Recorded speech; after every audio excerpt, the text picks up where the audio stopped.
샬롬.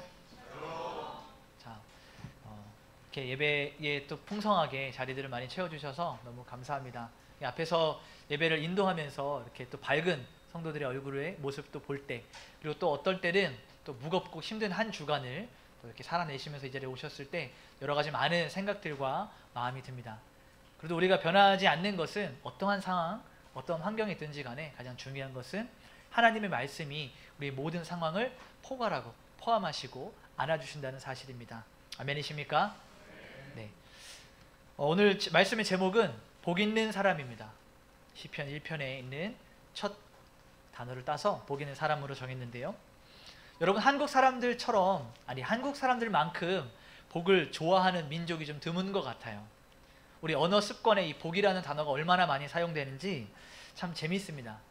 여러분, 누군가 굉장히 인생을 잘 살아낸 사람을 보면, 잘 먹고 잘 사는 사람을 보면, 여러분, 그 사람이 얼마나 그 자리에 가기까지 얼마나 열심히 노력했고 애썼는지 이것을 알아주기보다는 여러분 뭐라고 표현하십니까?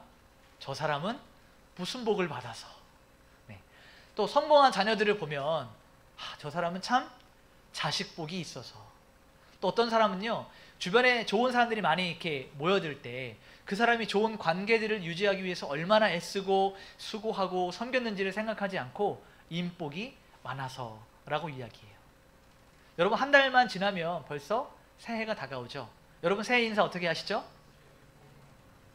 새해 복 많이 받으세요라고 이렇게 이야기하죠. 영어로 새해 복 많이 받으세요라고 영어로 한번 인사해 보겠습니다. 시작.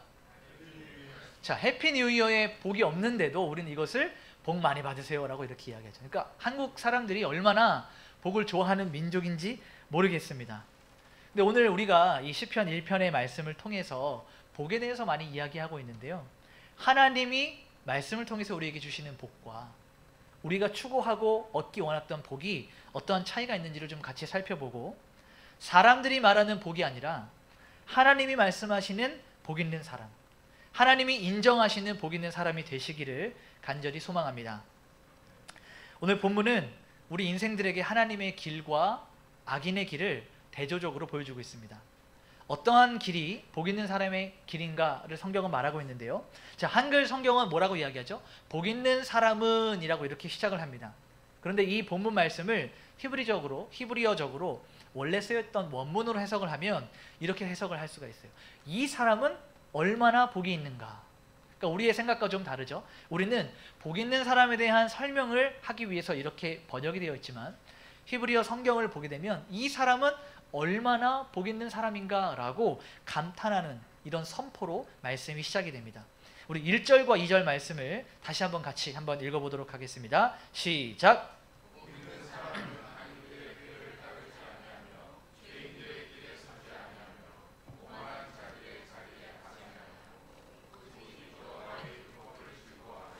그의 율법을 주야로 묵상하는 도다. 아멘. 자, 오늘 본문을 잘 들여다보면 이 복 있는 사람이 하지 않는 세 가지와 적극적으로 행동하는 두 가지를 우리가 볼 수 있습니다. 이거를 좀 한자로 표현하자면 삼부, 이행, 세 가지를 하지 않고 두 가지를 적극적으로 하는 것으로 우리가 좀 볼 수 있죠. 자, 그러면 복 있는 사람이 행하지 않는 이 세 가지를 먼저 좀 살펴보도록 하겠습니다.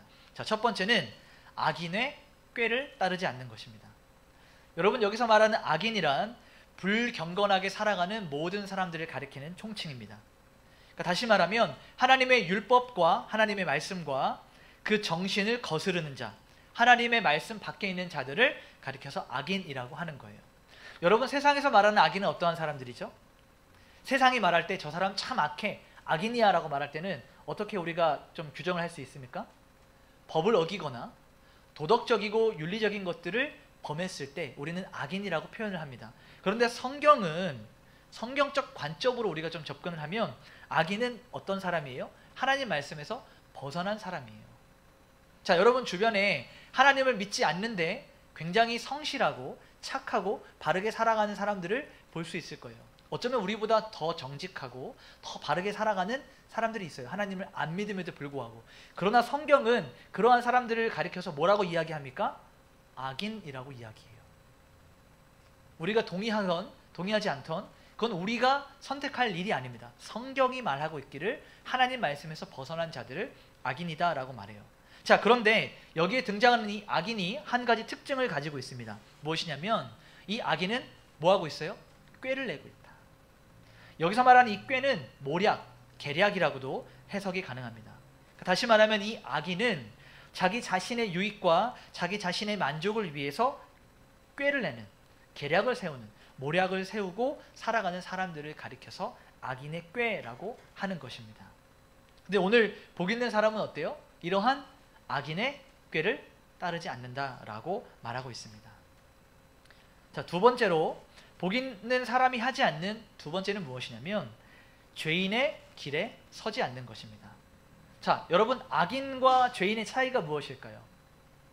똑같이 우리가 하나님 믿지 않는 사람을 그냥 하나로 정해놨다면 악인이든 죄인이든 구분 없이 그냥 이렇게 지칭을 하면 되는데, 성경은 굳이 악인은 꾀를 내는 사람이고 죄인은 길에 서 있는 어떠한 모습을 그려내고 있는데, 여기서 말하는 죄인은 악인에게서 한 번 더 발전된 형태를 말하고 있어요. 그러니까 악인에게서 조금 더 진화한 형태를 말하고 있습니다.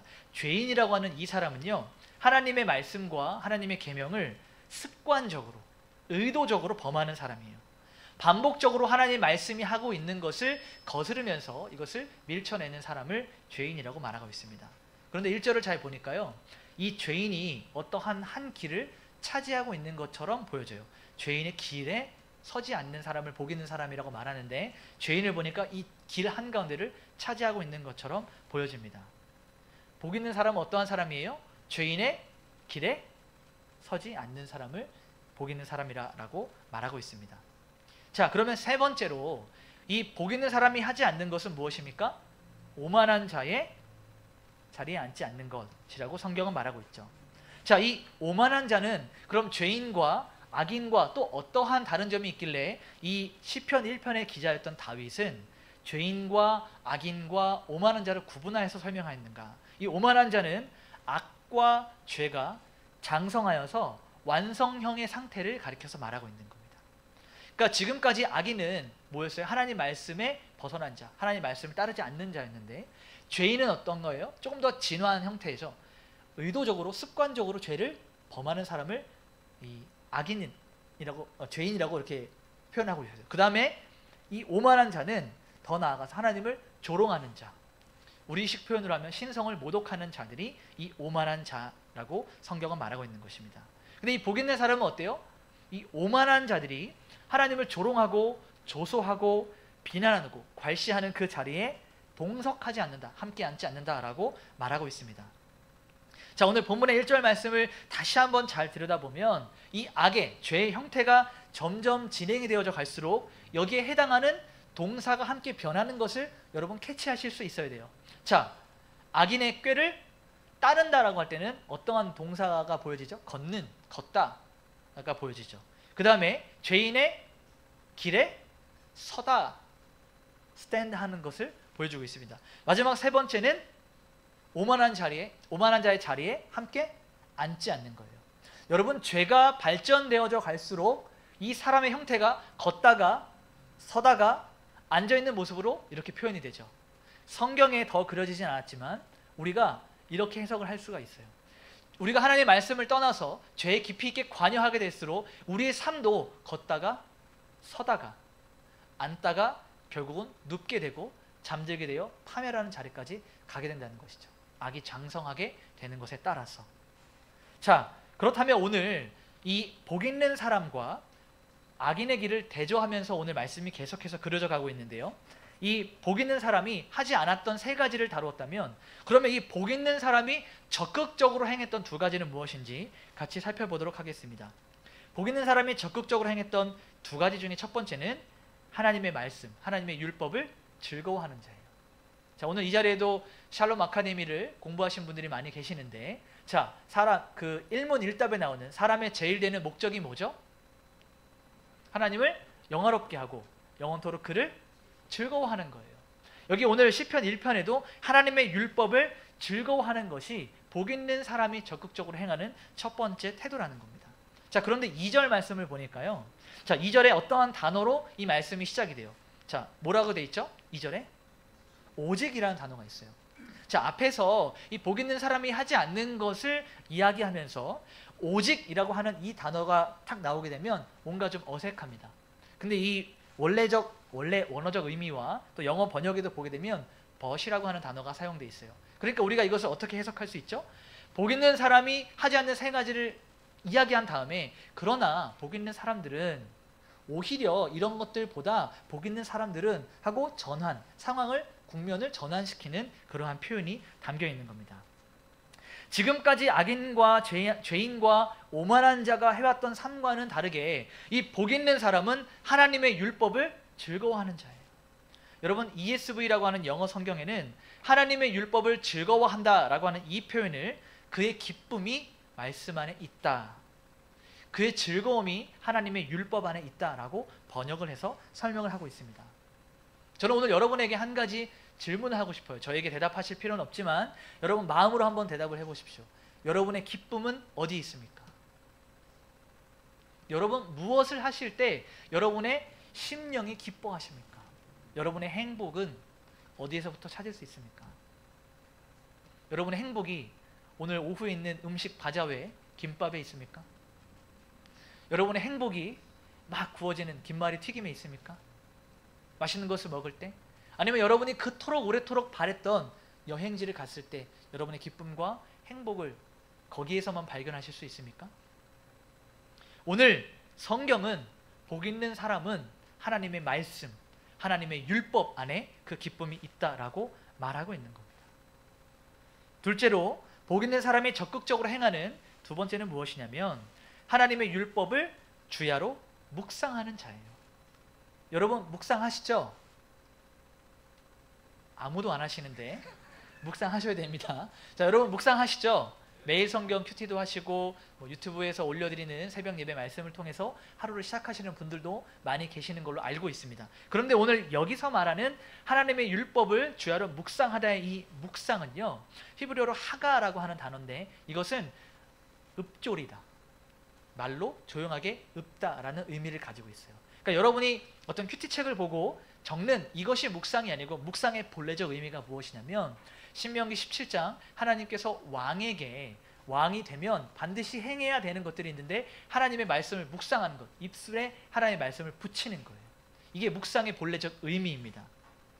여러분 목회자들의 목회자라고 불렸던 유진 피터스는 이 하가, 묵상하다라고 하는 이 단어를 설명하면서 어떻게 이야기하냐면 여러분 강아지, 개들에게 개벽다귀를 탁 던져주면 어떻게 해요? 이것을 물고 뜯고 핥고 달아 없어질 때까지 깨물어요. 이게 묵상의 본래적 의미다. 하나님의 말씀이 우리 삶 가운데 던져질 때 그 말씀을 물고 뜯고 핥아서 없어질 때까지 끌어안는 것이 묵상의 본래적 의미다라고 하는 거예요. 여러분 이러한 묵상이 여러분 삶에 있기를 소망합니다. 자, 이처럼 복 있는 사람은 이 두 가지를 성실하게 해내는 사람인데요, 하나님의 율법을 즐거워하고 그 율법을 주야로 아침과 저녁 매일매일 묵상하는 자예요. 자, 그러면 우리가 여기까지 왔을 때 이 복 있는 사람과 악인, 죄인, 오만한 요 한 사람을 통틀어서 두 사람이 전혀 다른 삶의 모습을 살아가고 있는 것을 볼 수 있습니다. 그러니까 이 다윗이 시편 1편의 말씀을 기록하면서 하나님의 율법에 따라 사는 것이 얼마나 중요한지 이 복 있는 사람을 표현할 때 율법을 즐거워하고 율법을 주야로 묵상하는 이 율법에 대한 강조가 계속해서 나왔다는 것이죠. 자, 이제 여러분도 그러한 선택을 해야 돼요. 나는 어떠한 사람으로 살아갈 것인가? 하나님의 말씀을 따라서 하나님이 기뻐하시는 삶을 살아갈 것인가? 아니면 내가 원하는 내 삶의 만족과 유익을 위해서 나 자신을 위해서 살아갈 것인가? 우린 중요한 그 기로에 서 있다는 것입니다. 자, 그러면 이러한 갈림길에서 선택을 하게 되는 각각의 결과들, 복 있는 사람의 삶의 결과와 악인들의 삶의 결과를 말씀은 무엇라고 이야기하고 있는지 우리 3절 말씀을 같이 한번 읽어보도록 하겠습니다. 시작.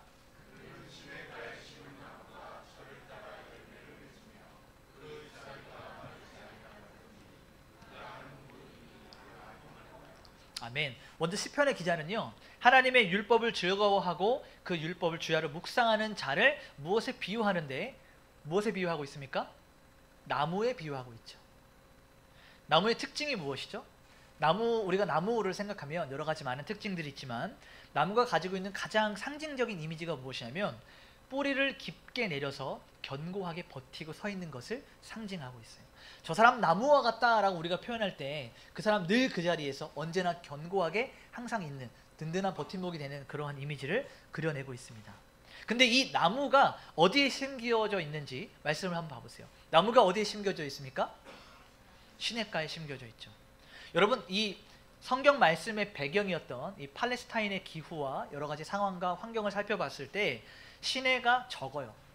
뭐 한국처럼 물 좋고 산 좋은 곳이 아니고 시내가 상대적으로 적습니다. 근데 그러한 건조한 기후와 시내가 옆에 나무가 심기어졌다. 이것은 무엇을 상징하냐면 생명력을 상징하고 있는 거예요. 이 나무는 살아있다. 이것을 보여주기 위한 것입니다. 생명의 공급처 옆에서 끊임없이 공급받으며 살아있다를 그려내고 있는 것입니다. 자, 거기서 그치는 것이 아니라 이 나무가 어때요? 철을 따라 과실을 맺는, 열매를 맺는 이 모습들을 그려내고 있습니다. 여러분, 계절마다 한국에는 제철 과일이 있죠.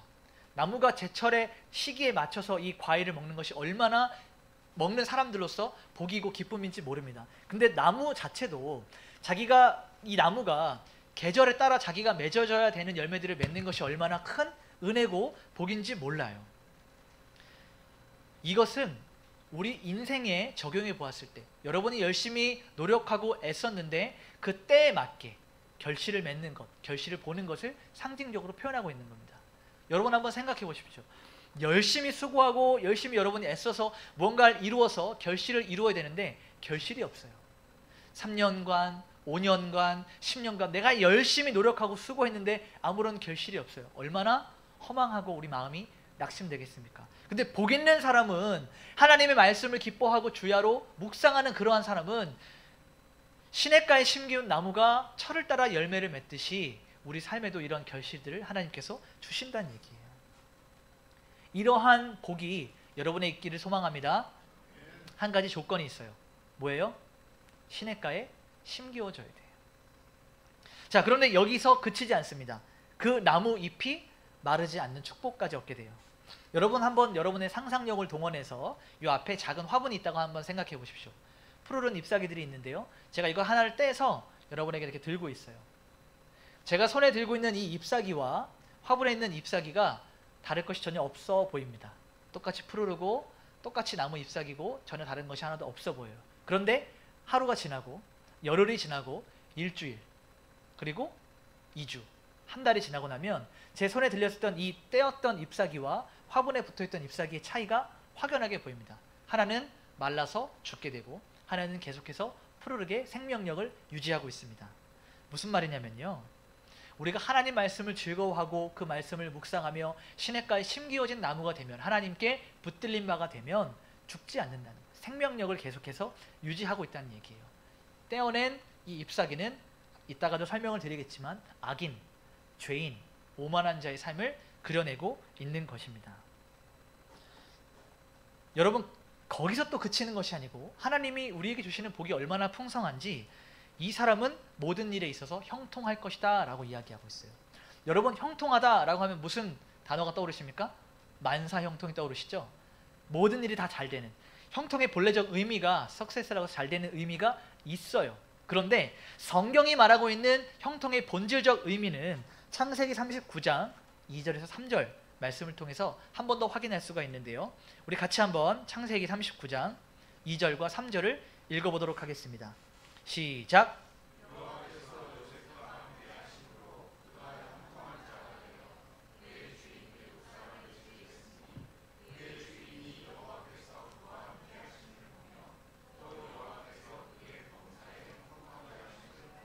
아멘. 자, 이 형통이 두 번 등장하게 되죠. 창세기 39장에 나오는 이 요셉의 상황을 살펴보십시오. 요셉은 지금 이 사건에서 신분이 무엇이죠? 종입니다. 보디발 장군의 종이 되어서 그 집에서 노예처럼 일을 하는 신분이었어요. 그런데 39장 2절에 여호와께서 그와 함께 하심으로 무슨 자가 되었답니까? 형통한 자가 되었다는 얘기예요. 여러분, 형통의 본질적인 의미가 무엇이냐면 여호와 하나님이 함께 하십니다. 여러분, 형통한 자가 되시길 소망합니다. 그러한 형통한 자들에게 우리가 생각하고 가지고 있었던 개념적 형통도 함께 되는데요. 여호와께서 그의 범사에 형통하게 하심을 보았더라. 여러분의 인생이 하나님과 함께 하는 것으로 인하여서 잘 되는 것을 여러분 주변 사람들이 보게 하신다는 거예요. 이게 복 있는 자가 누리는 형통입니다. 지금까지 나눈 것들을 좀 정리하면, 복 있는 사람은 악인의 꾀를 쫓지 않고 죄인의 길에 서지 않고 오만한 자의 자리에 앉지 않습니다. 반대로 이 복 있는 사람은 하나님의 말씀을 즐거워하고 아침과 저녁으로 묵상하며 입술에 그의 하나님의 말씀의 입술에 붙여서 읊조린다는 얘기예요. 그러다 보니 하나님께서는 그를 시냇가에 심기운 나무처럼 늘 돌아보시면서 때가 되면 열매를 맺게 하시고 잎사귀가 마르지 아니하는 축복도 주신다고 허락하셨습니다. 또 그와 함께 하시며 그가 하는 모든 일들에 큰 결실을 맺도록 형통하는 축복도 주신다. 이게 복 있는 사람의 결과예요. 자, 그러면 이제 반대로 악인들, 죄인들, 오만한 자들은 그들의 삶의 결과가 이 복 있는 사람과 대조해서 어떻게 펼쳐지는지 한번 4절과 5절 말씀을 통해서 살펴보도록 하겠습니다. 우리 함께 4절과 5절을 읽어보겠습니다. 시작.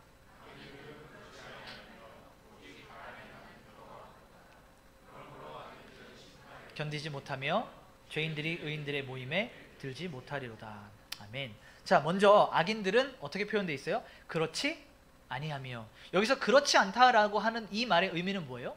복 있는 사람들이 누리고 있는, 복 있는 사람들이 하나님께 받아지는 이러한 모든 복들을 누리지 못한다는 겁니다. 자, 그런데 70인역, 그러니까 이 히브리어를 그리스어로 바꿔서 번역되어 있는 70인역이라고 하는 성경이 있는데요, 여기에 이 부분이 어떻게 해석이 되어 있냐면 악인은 그렇지 않다, 악인은 그렇지 않다라고 2번 기록되어 있어요. 그러니까 이 말씀의 의미가 무엇이냐면 악인들의 삶과 의인들의 삶이 전혀 다르다, 악인들은 그렇지 않다라고 강조해서 설명을 하고 있는 것입니다. 자, 먼저 악인은 바람에 나는 겨와 같다라고 4절을 말하고 있어요.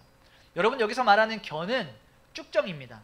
혹시 시골에서, 어릴 적 시골에서 자라신 분들은 이 키질 하는 거, 곡식을 쭉 키질 한다라고 하죠. 이 모습들을 보신 적이 있으실 거예요. 그러면 어떻게 되죠? 알곡들은 남고 쭉정이, 겨는 바람에 날아가 사라져 버립니다. 알곡만 남게 되는. 근데 이 성경이 표현하기를 악인, 죄인, 오만한 자를 겨와 같다라고 이렇게 표현을 하고 있어요. 여기서 말하는 바람이 불 때는 하나님의 심판입니다.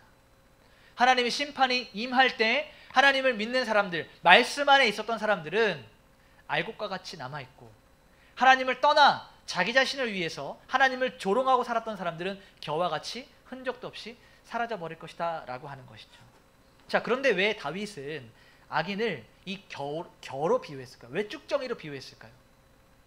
이것은 앞서 3절에 하나님이 복 있는 사람을 비유할 때 뭐라고 했죠? 어떤 것과 비유했죠? 나무. 나무는 어떻다고 했어요? 뿌리를 견고하게 내려서 그 자리에 든든하게 서 있다고 했죠. 악인은 쭉정이, 겨와 같고, 우리 복 있는 사람들은 나무와 같아서 하나님의 심판이 임했을 때 그 결과가 확연하게 갈라진다는 것을 성경은 말하고 있습니다. 자, 5절을 보면요, 그 바람, 하나님의 심판이 무엇인지 더 정확하게 설명을 하고 있는데요, 악인들은 심판을 뭐 한다고 되어 있습니까? 뭐 한다고 되어 있습니까? 견디지 못한대요. 악인들은 하나님의 심판, 이 바람이 불 때 견디지 못한다라고 하고 있어요. 여기서 견딘다라고 하는 말의 원 의미가 무엇이냐면 서다입니다. 서다. 제가 지금 서 있는 것처럼 서다라는 의미를 가지고 있어요. 그러니까 시편 1편이 계속해서 악인과 복 있는 사람을 대조해서 그려내고 있는데, 우리가 그러한 개념을 가지고 말씀을 볼 때, 자, 복 있는 사람은 죄인들의 길에 서지 않았던 것과 반대로 악인들은 심판 때문에 견디지 못하고 서 있지 못한다라고 하는 거예요. 자, 그럼 이 왜 서다라고 하는 이 말을 이 다윗이 사용했는가? 성경 신학자 퀼러라고 하는 사람은요, 이 서다라고 하는 의미를 해석을 하면서 옛날 이 당시 배경 가운데 이 죄인들이 심판을 받을 때, 그러니까 법정에서요, 죄인들이 심판을 받을 때 무릎을 꿇고 있습니다. 그 자리에. 그리고 이 재판장이 그의 죄를 무죄로 선언할 때 거기서 사면받을 때 일어나게 되는 거예요. 그러니까 우리도, 여러분 죄인이시죠? 저와 여러분은 죄인입니다. 하나님의 은혜로 구원을 받았지만 우리는 날마다 죄를 짓는 죄인이고, 하나님 믿기 이전에는 용서받을 수 없는 죄인이었어요. 그런데 하나님의 은혜로 우리는 어떻게 됐어요? 죄인에서 의인으로 사면을 받았죠. 죄사함을 받았죠. 그때 자리에서 일어나게 되는 거예요. 그런데 오늘 본문의 악인은 악인은 의인과 같이 용서를 받지 못하는 거예요. 무릎 꿇은 상태에서 서지 못한다. 이것을 표현하고 있는 것입니다. 자, 그러면서 마지막 6절에 보니까요. 복 있는 사람과 악인에 대한 최종 결론을 내고 있습니다. 우리 6절 말씀을 같이 한번 읽어보겠습니다. 시작!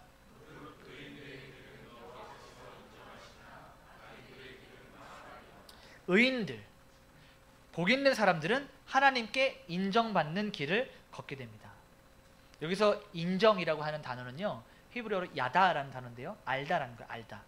근데 여기서 말하는 알은 영어로 knowing, 내가 누군가를 아는 이 지식적인 것을 말하는 게 아니고, 성경에서 야다라고 하는 이 단어가 표현될 때는 관계하다라는 의미가 있어요. 근데 이 관계가 내가 누구와 좋은 관계에 있어 이 정도의 얇은 깊이를 말하는 것이 아니고, 부부가 성적 관계를 통해서 서로를 알아가는 정도의 깊이를 표현할 때 이 야다라는 단어를 씁니다. 그러니까 하나님이 의인들의 길, 복 있는 사람을 내가 야다한다라고 말하고 계시는 거예요. 내가 깊이 있게 관계하고 있다. 너희들의 길을 내가 책임지고 너희들의 길을 내가 인도하고 내가 너의 모든 것들을 책임진다라고 말씀하실 때 하나님은 이 야다라는 단어를 사용하셔서 인정한다라고 표현하고 있는 겁니다. 자, 그럼 반대로 악인들의 길은 어떻게 돼 있어요? 망한다고 돼 있어요. 여러분, 우리가 사업을 할 때 망하면 어떻게 해요? 다시 한번 하면 되죠. 시험을 칠 때 우리 학생들도 있는데 시험을 망했다라고 표현할 때 다시 다음 시험에 잘 보면 돼요. 근데 여기에서 말하는 악인들의 망하는 길은 다시는 회복할 수 없는 영원한 파멸을 말하고 있어요. 지옥불에 떨어져서 다시 한번 기회를 주시면 내가 한번 잘 살아볼게요. 아니요. 그것을 말하는 것이 아니에요. 영원한 파멸, 영원한 심판, 영원한 멸망을 말할 때 악인의 길은 망하리로다 라고 성경은 말하고 있는 것입니다. 오늘 말씀의 결론을 맺도록 하겠습니다. 오늘 우리는요, 복 있는 사람과 악인의 이 두 가지의 길을 대조적으로 보여주면서 우리가 어떠한 길을 걸어야 되는가, 어떠한 삶이 바른 삶인가를 살펴보았습니다.